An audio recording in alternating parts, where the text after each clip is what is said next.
Welcome back to Third Phase of Moon. Blake Cousins here. Brandon and I are on the reports, bringing you the information as fast as possible. And we got a great episode for you tonight. Something happened over the Norway-Finland airspace. Watch these videos.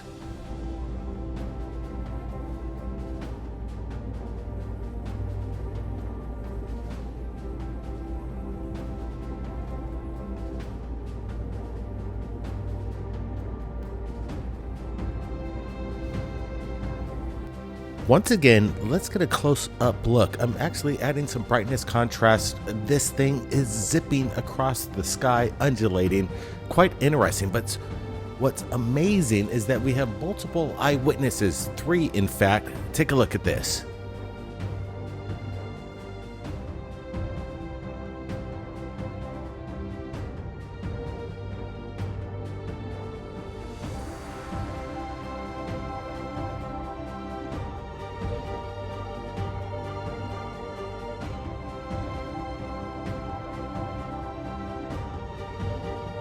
Let's get another look at this, a close-up, whatever this object is. We're glad we're having multiple eyewitnesses.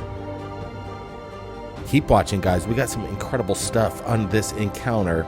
We'll get to the speculation in just a bit.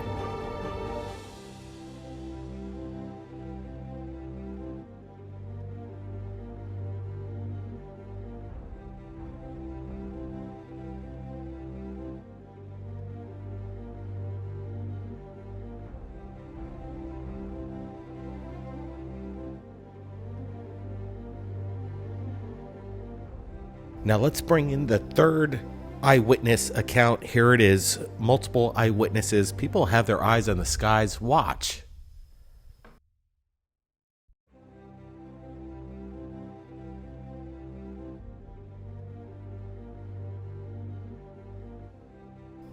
So did you guys see that we have in this close-up image 2 accompanying orbs of this object? Celestial in nature, maybe something built, some intelligence. Look at this accompanying orbs besides this burning up object.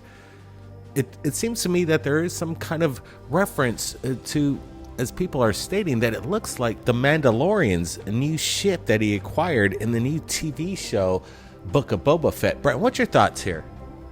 Yeah, Mando's ship's pretty badass. Look at that thing streamlined. Yes, indeed, it does look something similar to this capture right here, this still that we're looking at. And I'm really happy that people were on the ground and they really captured some really good footage right here. And I like the way this thing's is screaming. Is it skipping across our atmosphere, up in the horizon there, up in the stratosphere, or is this closer? This looks a little closer, and the way it's moving and captured in daylight, it's a pretty rare phenomenon. Is this more experimental craft that we're looking at, or just a celestial event? But then when we look at that other photo and stills of what we're looking at and captured by multiple events, this is a good capture. Let's look at this again.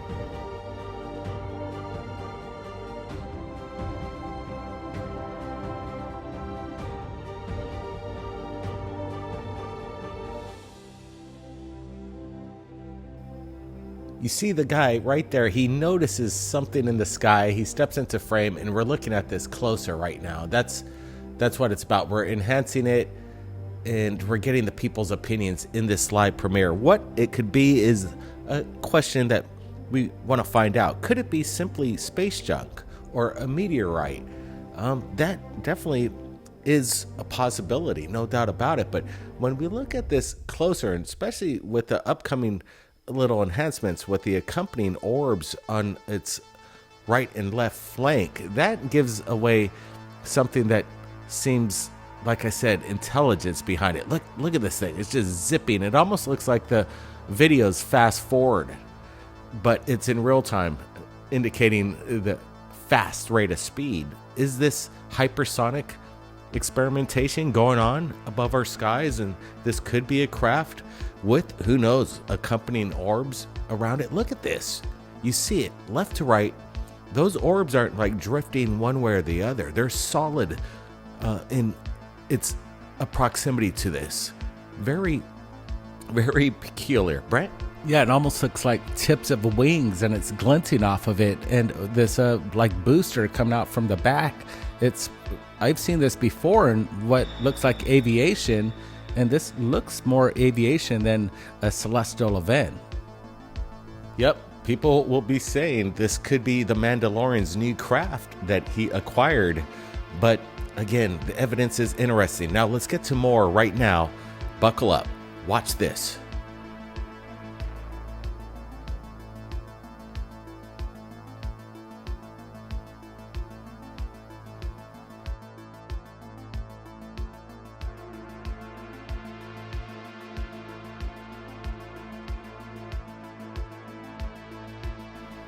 These bright luminescent orbs are making an appearance all of a sudden for no reason this week, and people are capturing the phenomenon. Look at this thing. It's just hovering there, and it's very bright. It almost looks like magma. Yeah, the frequency of these lights in the sky, people are fascinated on what's going on. Are these Chinese lanterns? I'm ruling that out. We're looking at something more of a fiery combustion to it. Look at it. It's just glowing, and these things are, again, happening around the world. I'm thinking new technology or something else visiting planet Earth. Yeah, some people might say these are just individual military flares or a flare, but I don't know about this one. As we're looking at it, it definitely showcases its brilliance, but we're not seeing any kind of indication of a parachute or any kind of smoke coming from whatever these, again, red orb luminescent objects are. Brilliant display of the phenomenon, and people like you from around the world are actually capturing it, and that's what's important, that we're all in this together. Could these be drones? Possibly, but then again, the characteristics behind the mannerism and the display of its brilliance of light indicates that these aren't simple drones. So we could dismiss that. The question is, what is it? And our panel members that we've been working with are working on something very special for you in the upcoming week here. We're going to be dropping the trailer. We're going to release this documentary for free. And let me tell you, it's going to be a wild, mind-bending ride. So stay tuned for that trailer drop. And our panel members that are participating, like Richard Giordano from Goof On and Dark Hour Paranormal, including Doc Skinner from 1028 Productions. We're working together on something special, so we're going to be bringing that to you. Now, let's get to the next video. Watch this.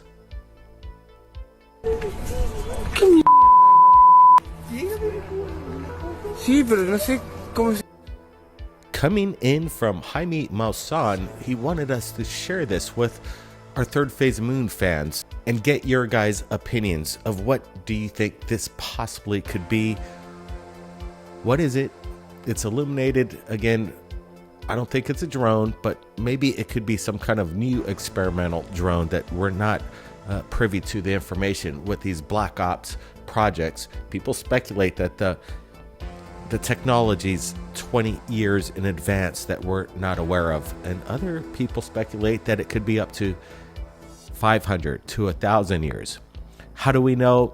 How can we prove it one way or the other? We really can't, but I believe that there is some kind of space force. Well, there is a space force, but they're experimenting with things that are above top secret. Speaking of that, that is coming up. Again, our Dr. Greer documentary is about to drop very soon as well. Above top secret, the technology behind disclosure. People have been asking, what's up with that documentary you guys been working on? Let me tell you, it's exciting times with the collaboration with people that may have the inside to disclosure, or at least have been trying for decades to try and get the word out. Speaking of getting the word out, Michael Schratt has been working incredibly hard getting the information on his new YouTube channel, Blue Room Media. He's working really hard with us, and I've got a quick clip for you from Blue Room Media. Watch this. And we do have the paperwork, documentation, and newspaper clippings to back them up. And thank you again for subscribing to this channel. So we're going to go ahead and get into the first case. Now, I've been debating for a long time whether or not I should include this case, because this next case has got to be the most outlandish, crazy, oddball, strange, weird case within ufology. Without a doubt, it really is. But here on this channel, we're going to push the envelope, so we're going to go ahead and do it anyway. Now, let me set this up for you here. November 2nd, 1967, Rary, Idaho. So there's two young men driving down the road, and what you're looking at here, ladies and gentlemen, is a very, very accurate representation of what they saw. And we actually went to Google Maps, and I'm taking you within plus or minus 5 feet of where this exactly took place. So what you're seeing on the screen is actually real world situation. Okay, so what they ended up seeing is a strange, approximately 8-foot diameter dish-shaped craft that had a series of lights going around the outer circumference. It was following the hood of their car, like lockstep with the vehicle. But then they noticed that there were two beings inside this bubble transparent canopy that was right on their hood of their vehicle as they're going down. And we'll move on to the next slide here just to give kind of a little bit more of a reference here. Now, this is one of these auto binder reports that's in my book, but I'm going to hit you with this one here. November 2nd, 1967, near Rary, Idaho, the car of Guy Tosi and Will Begay suddenly came to a halt by itself when a small flying saucer and its two humanoid pilots appeared out of nowhere. So you can see the sight picture here. You've got this dish-shaped craft right in front of the hood. It basically stops the vehicle. And then what happened next is very strange. This bubble transparent canopy tipped up like it was on a hinge device. And we'll move on to the next slide here as we go through this case. Okay, so what you're looking at here, ladies and gentlemen, is the exact map. This is the sighting report and the map where it took place. And you can see UFO sighting occurred here November 2nd, 1967 with the arrow. That's the location and how we gauged to put the full color illustration together. So again, what you're looking at is real world, literally within plus or minus 5 feet of where this actually took place. And we'll move on to the next slide here. Okay, so this is the rough original sketch that went with the QFOS report. And you can see it's pretty rough here. Now they're showing 6-foot diameter dish-shaped craft, about 3 feet tall. It has a clear transparent dome. And you can see that there was some flames and lights coming out that were yellow in color. But then these beings were about 3 to 3.5 feet tall. And they had a pitted face appearance, almost like hamburger meat, and tall ears. I know it sounds crazy, but that's what the report is showing us here. Like this really pitted hamburger face for the beings. And we'll move. Now, what I ended up doing then is I cleaned up the drawing, and that's what we're going to go into next here. Here's the cleaned up version here. So on the right, you can see the clear transparent dome. You see the beings. Now you can kind of see on the lower left here, this strange pitted, almost groove face that this being had. At the bottom here, its bottom light appeared yellow at takeoff and flickered like a flame. That's what this craft actually looked like here. Skin was rough, wearing backpacks and tight-fitting one-piece clothing. That's what they were wearing. Now we'll move on to the next slide here as we get through this case. Now, I just want to provide you with some references. So this is the Deseret News, November 3rd, 1967. Idahoans say they talked with two flying saucer men. So at least there's some paperwork to back this up. This is not just like a science fiction thing that came out of nowhere. There's actually some paperwork to back this up. And we'll move on to the next slide here, and we'll get some more references here. Two Idahoans talk with little men. So this is another reference, another newspaper clipping. So we can back this up with at least two separate newspaper clippings now. And we'll move on to the next slide as we go through this case. So once the car was stopped, this bubble transparent canopy tipped up. One of these 3.5-foot beings, you could call them, with this backpack, he levitated and flew out of the craft. He went over to the driver's side door. He opened up the door and got behind the wheel of the vehicle. And then the craft and the car started moving down the road and eventually kind of pulled off into a grassy dirt area. Now you can imagine The two guys inside were absolutely freaking out. They couldn't believe it. Now, the report never said how this 3-foot tall being reached the pedals of the vehicle, like the gas and the brake. It never mentioned anything like that. But this car is going down the road with the saucer right in front of it. The driver goes over to the middle. They're freaking out. Eventually, what happened next is the guy Tosi, who was on the right-hand side, he's the one who left the vehicle. He was on the passenger side. He freaked out completely. He left the vehicle. And then it said that this being, this strange being, started trying to talk to William Begay. He was the only one left in the vehicle. Now, what they stated is that it was kind of in this bird chirping, high-pitched frequency noise. He couldn't decipher what it was at all. Now, at this point, and we'll move on to the next slide here, now you can see this being driving the vehicle. I mean, this is crazy, but at least we've got some paperwork to back it up. Now, about 20 minutes later, the passenger came back.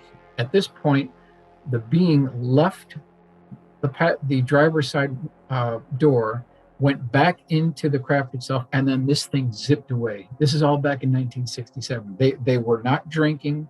They weren't on drugs. They were conscious throughout the whole thing. Police report was filed, and we've got paperwork to back it up. So this is a really good, strange case, but we've got references for it. So we'll move on to the next case now. I want to thank Michael Schratt. We're working really closely with him to get these uploads up on his Blue Room Media channel on a daily basis. We're collaborating. He's going to get his feet up and running, and he's going to dominate this UFO field in regards to the history of UFOs. Thanks, guys, for joining us, and don't forget, we're not alone. We'll see you next time. Looking around, thinking it's only you, only to find we're many more than a few. Where do they lie? How come we seldom see them? Right in between the lines is where they reside. No reason to fear, we know who's here. The narrative falls, trickle through the years on every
I hope you guys enjoyed this special episode right here at Third Phase of Moon. And if you've enjoyed the music, hey, look, we got the album out. It's called Third Phase of Moon, Behind the Veil. It's streaming on all audio platforms, Amazon, Spotify, iTunes, Apple Music. It's all there. And again, we're going to keep bringing you the UFO videos on a daily basis. We got so much coming in. Buckle up for that, everybody. And make sure you hit that subscription button and the notification bell to be notified when Third Phase of Moon goes live with these premieres. I appreciate everybody in the chat tonight. You guys are rocking it tonight. And that super chat, wow, you guys are very generous. We appreciate you guys and the members who've joined Third Phase of Moon. All you beautiful members out there that have joined us, wow, we appreciate you guys too. We've got a lot of exclusive content for you guys. So let me tell you, a lot of things are happening. We're working on the sequel to Countdown to Disclosure and much, much more. This is Blake Cousins, along with my brother Brent. You guys be safe out there and keep your eyes on the skies. We'll see you next time. Find a way to communicate a solid system. No more lies rolling through the haze.